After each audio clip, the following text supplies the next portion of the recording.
Hey everybody, welcome back to Let's Play Hearts of Iron 4 TNO as Yunnan. Let us continue on from where we last left off. So, Yunnan's looking good. We're trying to get rid of He Yingqin because we want to take over this territory. I don't know how. I mean, what do we have? Like 4-ish months, give or take. What's with the DMZ in Western China? I think I mentioned this. It's I'm assuming it's NRA activity. I'm assuming there's like some sort of I'm assuming like these guys are doing like infighting in this area. But I'm not 100% too sure because I've never played as China itself. The Zealot makes a move. While Zhang was personally aligned with the National Protection Army, he formally refused to take more action than words and small speeches. On paper, he was just a university staffer, devoid of a definitive means to support the movement, even though he did secretly fund them bit by bit with part of his salary. But the true reason for his apparent silence was that he did not dare to risk exposing his true identity in case Lu Han's occasional crackdowns fell upon him. He kept contact with a few officials and officers within Lu Han's cabinet to serve the movement's organizations by him and his comrades. On the other hand, his attitude towards the bandits is a more complicated one. While he sympathized with their cause and the reason behind their actions, he didn't think it was justified what the groups did to innocent peasants and civilians. Though landlords and the wealthy were, of course, fair game. But that didn't prevent Zhang from taking action to help the poor. Today, he was in his office, doing some of his routine work. The secretary standing beside him gave him a letter. After reading it, Zhang scribbled out some reply to his superior and asked for the next steps to be carried out. Nodding and smiling, the man left the room, and Zhang lost himself briefly in his thoughts. After a brief moment, he went out too, to join another strike that he had organized in support of the workers and to demonstrate with Lu Han's government. The agenda was relatively simple. He gave a speech announcing Lu Han and Nanjing's rule. He taught about workers' music, usually socialist songs with a twist, to the audience, and invited more people to come for his talks and activities, or even join his student society. Back at the office, Zhang packed up and made for his next destination, a place where a group of bandits were rumored to be hiding. They may be more to his fellow than we thought. Okay. Decisions available, insurgencies are growing. Again, really nothing I can do about that. They're trying to have content. The Republic of China does. Guangdong does. I don't think any of the other smaller states do. I think it's just the Republic of China, Guangdong, maybe Manchuria? No, okay. I think it's just these three. I think these are the three China takes having content. At least right now, maybe forever. And the status quo is reigned in Japan. Chilean powder cake has exploded. Okay, some land reforms going on in Chile. But not a big deal for us. I mean, we're just gonna let the bandits do whatever the hell they want. I have no means whatsoever of trying to stop these guys. Right? It's just gonna get bad and it's gonna get worse, and that's fine. Okay. Isolating the enemy. For a while now, our goal has been the unification and integration of the Guizhou province into our clique. However, the de facto ruler of Guizhou, He Yingqin, stands as an obstacle in the way of our plans. If we truly wish to annex Guizhou, we must do away with him. Yingqin has a large and influential band of associates, and taking him out, the picture will isolate and significantly reduce Yingqin's power. To accomplish this, we have laid out 3 options. We could bribe all the associates to sway their power away from Qin, but this would be quite costly upon the coffers, as loyalty costs more for some than others. Secondly, we can bribe those deemed the cheapest and arrest the rest. And lastly, we're going to simply arrest them all. Okay. So, construction speed. I mean, okay. 5% factory output, 5% consumer goods, negative 5% construction speed for a year. Who gives a shit, man? I have like 4 factories. Bribe them all, man. I thought it was going to cost actual cash. Look at that. See, we're underneath 90%. We've saved the economy. You're welcome, Yunnanese population. I've done it for you. What was the first election you could have voted? 2015 would have been the first election I could have voted in. Well, at least in Canada. I guess the U.S. election would have been 2016. And then for the German election, I don't know, because I don't know when Germany's elections are. But the Yunnan election, I think there's going to be elections every year coming up. Chilean president has resigned. Chile doesn't have any content, right? I don't believe so. Nah, they just kind of exist. And that's fine. It's okay to exist. What Chino content do you think should get content? Probably India. I would say India, I think should get some content. Turkey, I think should have some content. Probably India, Turkey, and then maybe France as well. I think could be. I think France could have some good content. And then aside from that, who else would I choose? Maybe Indonesia, I think could be interesting. Those would be my choices. France, Turkey, Indonesia. Just because they're big countries and could do some interesting stuff. You won next year? Okay. I think Turkey's getting content next expansion. Well, good. I think they should get some content, and then we can play Turkey, and I can really butcher the Turkish names. I think that'll be a great time. I think next country we're gonna play in TNO is probably gonna be Burgundy, because I know they want to cut it from the game entirely, so I want to play it before they axe it. Safe and sound. We should keep an eye on him, lock him up, or we should exile him. I'm gonna keep him safe and sound. We're gonna lock him up. And a job well done. Great news! Our operation has gone off without a hitch, and Yingqin is now in our custody. The Yingqin car engine was rigged to fail upon ignition, and our team soon swooped in and removed him from the premise with little to no struggle. While Yingqin finally was out of the picture for what remains of his clique, is in utter chaos, and as such, we can now march in and integrate what little administration remains. Yeah, they're going to get a province, great work. We're going to lose 1,000 infantry equipment, which is fine, we're negative, so I don't think it actually does anything. We're going to lose stability, we're going to lose some support. Luhan will take over all administrative affairs in Guizhou until the unification of the Southwest is complete. Okay, so we're now in charge of both of these. Are you a puppet? You're a warlord regime. Excellent. At least that's what I heard. I heard that they're cutting Burgundy, but I might be wrong. Maybe I misheard or misread, I guess. Yeah, it's getting cut. Yeah, so I want to play them before that happens. And I don't even know like what the plan for Burgundy would be. I guess try to nuke everybody. What do we want? We need to fix our economy, man. 1930, 1960 research sounds good to me. Do you know what they're replacing it with? Like, what are they replacing Burgundy with? Are they just like splitting the territory between like France, Germany, and like a new like Benelux state?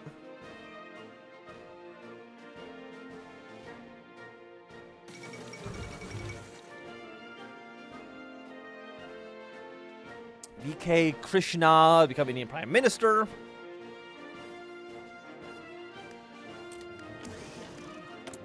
What do we outdate? Oh, we can make new rifles? Yeah, sure, why not? I mean, we have no steel. We're taking a... What's our penalty on this? I mean, they cast at 50%, which is not great.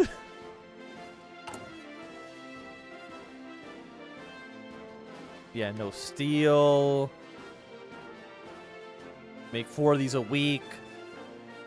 Yeah, I mean, we're kind of broke. We're raising it with the Reichskommissar to Belgium, I believe. Okay. Army training, operational. So, I mean, I guess we'll take you. I mean, we're going down this tree, so I don't even know why I'm actually even spending 1 second looking at it, because I literally don't get a choice in the matter. Yes, I know we've lost more production units. Like, what's our production unit at right now, then? We have 1 in consumer goods. Not great. I really wish this wasn't here, but not really much I can do about that. Have I ever played to play EVE Online or Star Citizen? Absolutely not. There is no world in which I'm going to play EVE Online. Improve administration in a rural region. That's going to reduce power of the CPC. Here in the stick. Again, I don't see any reason to press any of these buttons, honestly. It's not a big deal for us. Ammunition. Thus, even today, The Chinese person remains imprisoned. It falls upon him to open his own eyes, seek out his own shackles, shatter them upon the monolith of justice and equity, and thus attain liberation for himself and his brethren. Liu Yuliang froze his hand, placed the fountain pen back into the bottle, and grasped the paper closer to his speckled face as he inspected the still wet paragraph. The opening sentence would have been more evocative. Maybe add, the only difference is that his shackles now have a way of concealing themselves somewhere. More crucially, however, the Chinese in chains rhetoric was simply too overused at this point. Liu had let out an exhausted chuckle. Perfection in the trade of journalism was, indeed, a myth. Not an attainable possibility. His pals in Minming might critique this to shreds, for sure, but it'd be more than welcome. He needed every pair of literary eyes on his newest op-ed, as they always did. To see it, that it would be set out to do exactly what it was supposed to.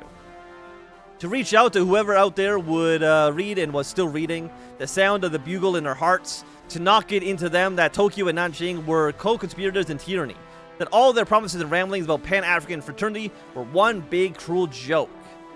Stifling yet another lawn, he turned towards his left wrist. The tick-tock on his watch punctuated the silent Chongqing midnight. In 17 minutes, the Zhihai grocery store 2 blocks down the street would be open for business. In 24, the back door in the alleyway would swing open. All Liu had to do was to step into the shadowy embrace, deposit an envelope, and let the pipeline work its magic. Then, his ammunition, his latest contribution to China's underground free press, shall be delivered into the right hands. Shaking his fatigue away, the fighter hunched over his desk once more. Have a good day, Famil. Okay, I'm missing 4 steel. I don't think I can import it. Like, I don't think it's gonna happen. Iberia announces the creation of the Iberian Council. Congratulations to them. We'll see if they don't fall apart. But the AI is not good at making sure that Iberia does not completely collapse. It's just not. It's not their strong suit. It's not their strong suit. But we'll see. We'll see what they can do. Okay, mandate of Serbia. Do not turn on night and day mode. Is there a mod that just like disables that button? Because there's literally never a point in my life when I want to press it. Like, that's never gonna happen. Oh, you're right. The German Civil War will begin soon. Okay, so you are doing pretty okay in the Philippines. But other than the special haul episode of the USA, yeah, basically the save broke after the update. And unfortunate. Yeah, maybe I can try to finagle it back. But I don't know how well that'll work.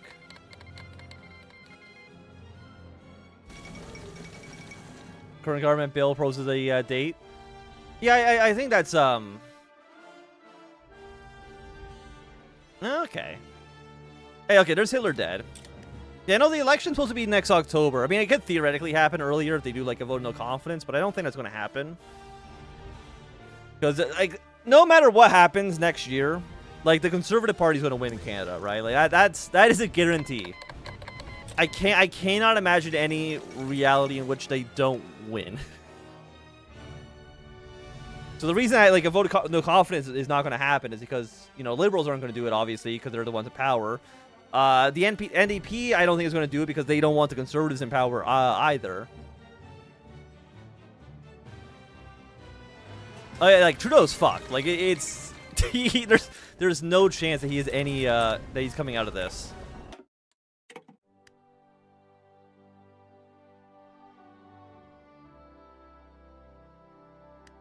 But I wonder... I'm trying to think, like, what would be the funniest outcome for the election? And I don't quite know. I think the funniest outcome would be, like, some sort of, like, coalition between the Conservatives and, like, Bloc Québécois. I think that might be, like, the funniest way this could go. But I don't know how... I don't know what the likeliness of that is.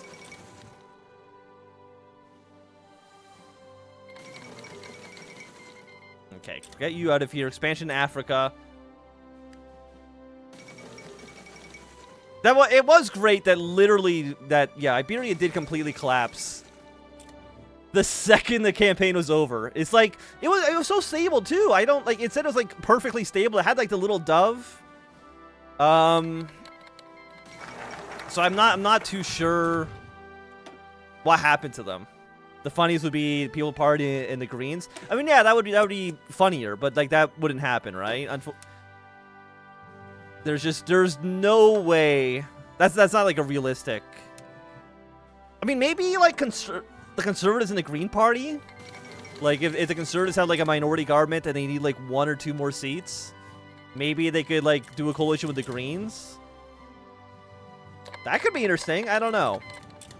But like for sure they're gonna have like majority government. I think the last polling was like it was like an 95% chance of conservative majority government. Okay. So I don't see anything else happening. Okay, get rid of all of you. Yeah, it's like I understand that everybody's killing each other in Europe and in Africa and what else, okay? You don't need to give me all the clicks. Oh yeah, I guess we annexed all this territory, right? How is that doing our economy? That's gone down. GDP, I think it needs to wait till the end of the month to update, but we'll see how the economy's doing. Okay, everybody's going to war with South Africa. Again, we can't send volunteers. Something we can do about it. A coup in Norway. Okay. You know what, Norway and one of I think Sweden actually. Sweden actually had also an interesting country to have a focus tree.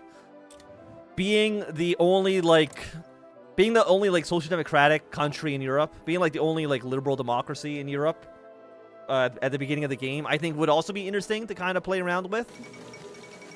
Moscow has been dissolved. Or Switzerland, I think also could be interesting as well. Kind of any the outlier countries in Europe, I think would also be interesting to play. Transnistria war. Europe loves killing each other, don't they? There's nothing that Europeans love more than just shooting each other all the time. Probably because Franco say dictator. Franco. What can we do with ya? The consolidation of Yunnan. Yunnan may officially be united on paper, but only now is the province well and truly won. The administration lives and breathes. The bureaucrats carry stamped papers through hallways like cells in a bloodstream. The beast of state is an organism like any other. The beast's master, Lu Han, keeps it on a tight leash. The bureaucracy, no matter how large, unwieldy, or disorganized, exerts to serve him and him alone. The state of Yunnan rests like an egg in his palm. Lu Han sits upon a throne of ink and paper. It sits like an egg? I'm not saying, I mean, it could sit very well like an egg in your palm. I just feel like that's kind of a weird way to phrase it. Okay. The debt to GDP has gone down to 57. The GDP rate has improved by, 2.35 to 3.6. Okay. A decent little jump there. How is this doing here? We literally have no more production units. We annexed an entire other province, and that did not help our economy, at all. Which is incredible. What else we want? Production units to GDP ratio. Sure. Well, again, we just want to improve our economy as much as we possibly can. We'll see how that goes. I think Ukraine also be a country that I do want to play sooner rather than later as well. In TNO. I just don't know when that would be. 1, 2, 3, 4. Since Chongqing, Zhang Weiguo's life had revolved around these numbers. And to count them for himself was a sector of his fading, crumbling self. He laid prone on the concrete floor, something after labor hours. The cold alloy of cement rose to meet the heat of his body, and his extremities tingled with the electric expectation. He slid his palms under his figure and began to slowly push away against gravity. 1, 2, 3, 4. It had been 20 years since Zheng's capture. He was no longer a young man.